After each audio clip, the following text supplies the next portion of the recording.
नवीन पहाट सुरू झाली। बहुजन प्रतिपालक असं तिथं मी लिहिलेलं आहे पहा।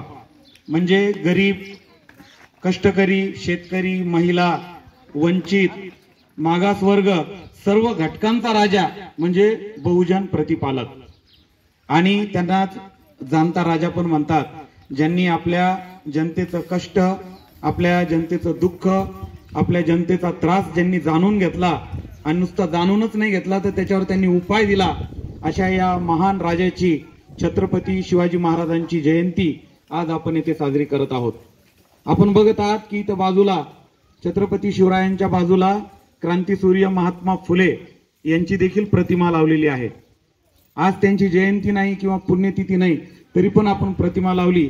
त्याचं एक महत्त्वाचं कारण असं की छत्रपती शिवाजी महाराजांच्या निधनानंतर छत्रपती संभाजी राजांनी राज्य सांभाळलं, राज्य वाढवलं।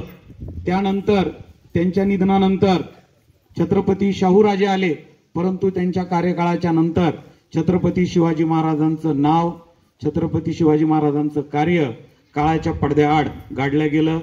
लोकांना त्याचा विसर पडला आणि हळूहळू छत्रपती शिवाजी महाराजांसारखा एक महान राजा लोकांच्या विस्मृतीत चालला गेला। परंतु त्यानंतर क्रांतीसूर्य महात्मा ज्योतिबा फुले यांनी छत्रपती शिवाजी महाराज यांची रायगडावरची समाधी त्यांच्या निवडक मित्रांसोबत, सवंगड्यांसोबत शोधून काढली। त्यावेळेस रायगडावर अशी परिस्थिती होती की एक वेळचा राज्याभिषेकाचा रायगड जो चमचमत होता, तर त्यावेळेस त्या रायगडावर परिस्थिती अशी होती की प्रचंड प्रकारचं असं जंगल तिथं वाढलेलं होतं, काट्याकुट्या होत्या, अक्षरशः समाधी कुठे हे कोणालाच माहित नव्हतं। तर ती समाधी महात्मा फुलेंनी शोधून काढली, त्या समाधीला स्वच्छ पाण्यानं धुतलं, त्या समाधीवर फुलं अर्पण केले आणि छत्रपती शिवाजी महाराजांची जगातली पहिली जयंती क्रांतीसूर्य महात्मा फुले यांनी साजरी केली।